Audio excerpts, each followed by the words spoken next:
اعوذ باللہ من الشیطان الرجیم، بسم اللہ الرحمن الرحیم۔ اس کے بعد 8 صورتیں وہ آ رہی ہیں کہ جن کو ہم سمجھیں گے اس جو اس وقت کا ترتیب ہے مصحف کی، کہ کورسپونڈنگ ترتیب جو ہے وہ ہے سورہ الفرقان سے لے کر اور سورہ سجدہ تک جو 8 صورتیں آئی تھی، گویا کہ اسی طرح کی 8 صورتیں یہ آ رہی ہیں۔ ان میں بھی 7 وہ تھیں کہ جو حروف مقطعات سے شروع ہوئی، 4 الف لام میم سے، 2 طاسین میم سے، 1 طاسین سے۔ البتہ ایک وہ تھی جو بغیر حروف مقطعات کے شروع ہوئی ہے، سورۃ الفرقان۔ یہاں بھی یہ ایک سورت جو شروع ہو رہی ہے سورہ زمر، یہ بغیر حروف مقطعات کے ہے۔ باقی 7 صورتیں جو ہیں حامیم حامیم حامیم حامیم، ان میں سے ایک جو ہے وہ حامیم عین سین قاف، لیکن حامیم کا سلسلہ چلے گا۔ یہ 7 صورتیں در حقیقت ایک سیکوینس میں ہیں، اور لیکن یہ بھی ہے معنوی طور پر یہ بھی اسی میں شامل ہے۔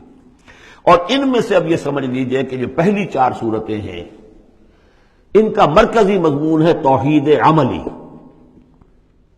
ایک ہے توحید عقیدے کی توحید، اللہ کو ایک ماننا اکیلا، لا ضد لہ ولا ضد لہ ولا مثل لہ ولا مثال لہ ولا مثیل لہ، اس کے جیسا کوئی نہیں ہے، نہ صفات کے اعتبار سے نہ ذات میں، کوئی اس کا کفو نہیں ہے، لم یلد ولم یولد، یہ سب کیا ہے؟ یہ عقیدہ ہے۔ ایک ہے عمل کی توحید، توحید عملی، وہ کیا ہے؟ عمل کی توحید کیا ہے؟ توحید فی العلم عمل، اور جس کو کہ امام ابن تیمیہ رحمۃ اللہ علیہ نے ایک اور بڑی خوبصورت اصطلاح استعمال کی ہے، توحید فی الطلب، توحید فی العقیدہ اور توحید فی الطلب۔ وہ طلب جو ہم پڑھ چکے ہیں سورہ حج میں، ضعف الطالب والمطلوب، یہ طالب و مطلوب کا جو ریلیشن شپ ہے، ہر انسان کا کوئی نہ کوئی مطلوب ہے، کوئی آئیڈیل ہے، کوئی آدرش ہے، کسی کے لیے وہ جی رہا ہے، کسی مقصد کے لیے۔ ایک انسانوں کی عظیم اکثریت ہے جو حیوانی سطح پر زندگی گزار رہے ہیں، جن کا کوئی مقصد زندگی ہے ہی نہیں۔ انسٹنکٹس، جیسے کہ حیوانات ہیں، پیٹ میں بھوک لگی ہے وہ کھائے گا، ادھر ادھر منہ مارے گا۔ اسی طریقے سے اس کا جنسی جذبہ، اس کا ایک نظام ہے، اس کے تحت ہی ہوتا ہے۔ اس میں جنسی جذبہ اس طرح کا بھی نہیں ہے کہ بعض انسان جو ہے وہ سور بن جاتے ہیں جنسی اعتبار سے، وہ نہیں، ان کا ایک نظام ہے، بس انسٹنکٹ کے تحت ہے چل رہا۔ تو جو لوگ صرف کسی پر کھانا پینا، بچے پیدا کرنا، ان کو پال دینا، اگر یہ کام کر رہے ہیں، کوئی ان کی زندگی میں مقصد ہے ہی نہیں، تو وہ نرے حیوان ہیں، انسان ہے ہی نہیں۔ اولئک کالانعام بل ھم اضل، وہ چوپایوں کے مانند ہے بلکہ ان سے بھی گئے گزرے ہیں۔ انسان کہلانے کا مستحق کم سے کم وہ شخص ہے جس نے زندگی میں کوئی نہ کوئی مقصد معین کیا ہو۔ کس لیے جینا ہے، کس لیے مرنا ہے، زندگی کاہے کے لیے؟ وہ مقصد تو کیا ہے؟ اصل میں تو کیا تھا؟ اپنے رب کو چاہو، اس سے محبت کرو، اس کو مطلوب بناؤ، تمہارا مطلوب صرف اللہ ہو، لا مطلوب الا اللہ، لا مقصود الا اللہ، لا محبوب الا اللہ۔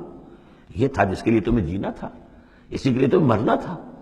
ان صلاتی و نسکی و محیای و مماتی للہ رب العالمین۔ جس شخص کی یہ توحید نہیں ہے وہ عقیدے کی توحید لیے پھرے، عمل میں مشرک ہے، شرک فی العمل، جس کا تذکرہ پہلے بھی ہو چکا ہے، لیکن ان صورتوں میں اب ایک بڑے سیکوینس کے ساتھ آئے گی بات۔ ویسے وہ آیت ہم پڑھ چکے ہیں، ارأیت من اتخذ الہہ ہواہ افانت تکون علیہ وکیلا۔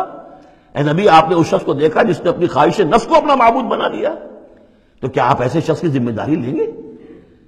وہ کہتا تو ہے اپنے آپ کو میں موحد ہوں، اپنی خواہشات نفس، اپنے نفس کے کسی مطالبے کو پورا کر رہا ہے۔ یہ دیکھے بغیر کہ اللہ نے اس کو حلال کیا یا حرام کیا ہے، تو اس کا معبود تو اس کا نفس ہے، اللہ کہاں ہے؟ ہاں، اللہ کے لیے بھی جا کے نماز پڑھ لیتا ہے، لیکن دوسری طرف وہ نفس کو اپنا معبود بنا کے شرک کر رہا ہے۔ کہتا ہے لا الہ الا اللہ، تعویذ کو وہ اس کے جو ہے باقاعدہ تسبیح کر رہا ہے، ضربے لگا رہا ہے، جبکہ اس کا معبود اس کا نفس ہے۔ اسی طریقے سے حدیث میں آیا کیسے عبد الدینار و عبد الدرہم، ہلاک ہو جائے یا ہلاک ہو گیا درہم و دینار کا بندہ۔ نام عبد الرحمن ہے، حقیقت میں عبد الدینار ہے، اس لیے کہ دینار کے لیے حلال اور حرام کی ساری اس نے تقسیم ختم کر دی ہے۔ ڈالر آئے، پیٹرو ڈالر آئے، کچھ اور آئے، دولت آئے، چاہے حلال سے آئے، حرام سے آئے، جائز سے آئے، ناجائز سے آئے، یہ تو پھر معبود کون ہوا؟ دولت۔ ہندو میں اور آپ میں فرق کیا ہے؟ ہندو نے دولت کی دیوی بھی بنا کر ایک رکھ لی ہے، وہ لکشمی بائی ہے ان کی، اس کو پوجتے ہیں، دنڈوت کرتے ہیں، اس کی کرپا ہو جائے گی تو دولت ہو جائے گی۔ ہم نے کہا ہٹاؤ اس تکلف کو، اس لکشمی بائی کو ہٹاؤ، سیدھے دولت کو پوجو، تو دولت کے پجاری تو ہم ہیں۔ یہ جو توحید ہے، توحید عملی، اس کا جو پہلا نقطہ ہے اللہ کی بندگی کی توحید، توحید فی العبادت، بندگی صرف اللہ کی ہو، یعنی کل کی کل اطاعت اس کے لیے ہو، باقی اطاعت اس کی اطاعت کے تابع ہو۔ باپ کا حکم مانو، ہاں، جو شریعت کے خلاف نہ ہو مانو، ماں کا مانو، استاد کا مانو، حاکم کا مانو، جو حکم اللہ کے حکم کے منافی نہ ہو۔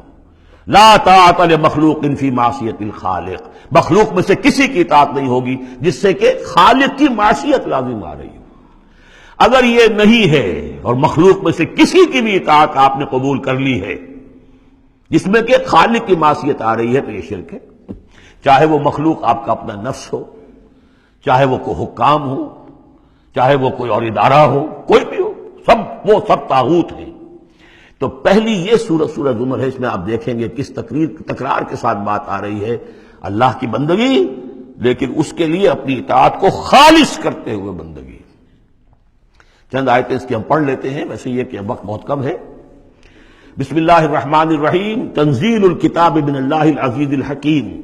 اگلی سورت شروع ہوگی تنزیل الکتاب من اللہ العزیز العلیم، صرف اتنا فرق ہوگا، یہ دونوں صورتیں جوڑے کی ہیں، آپس میں جوڑا ہے، حکیم اور علیم کا فرق ہے صرف۔ تنزیل الکتاب من اللہ العزیز الحکیم، تنزیل الکتاب من اللہ العزیز العلیم۔ اور یہاں حامیم نہیں ہے، وہاں سے حامیم شروع ہو جائے گا، جیسے سورۃ الفرقان بغیر حروف مقطعات کے ہے، باقی ساتوں صورتیں جو تھیں وہ ہم گن چکے ہیں وہ حروف مقطعات سے۔ اس کتاب کا اتارا جانا ہے اس اللہ کی طرف سے جو العزیز ہے، زبردست ہے، اور الحکیم ہے، کمال حکمت والا۔ انا انزلنا الیک الکتاب بالحق، اے محمد ہم نے آپ پر یہ کتاب اتاری ہے حق کے ساتھ۔ فاعبد اللہ مخلصا لہ الدین،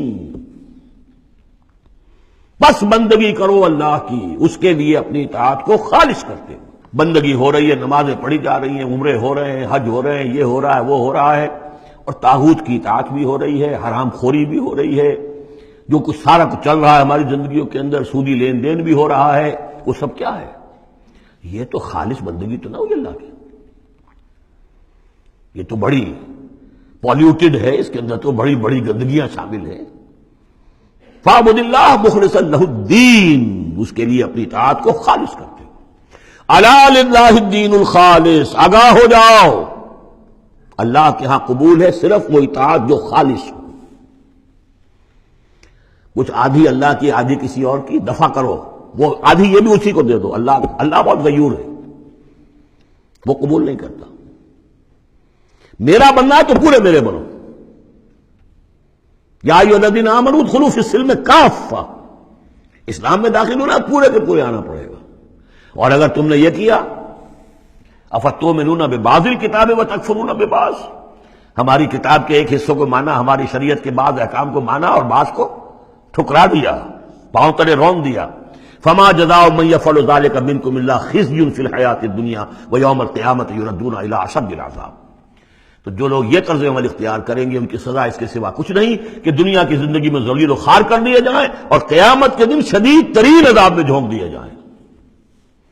تو دنیا کی رسوائی تو ہمارے سامنے، ہمارے ماتھے پر لکھی ہوئی ہے۔ 150 کروڑ یا 130 کروڑ دنیا میں ہوتے ہوئے عزت نام کی کوئی شے ہمارے پاس نہیں۔ جو بھی بین الاقوامی معاملات ہیں ان میں کوئی ہم سے کوئی رائے لیتا ہی نہیں۔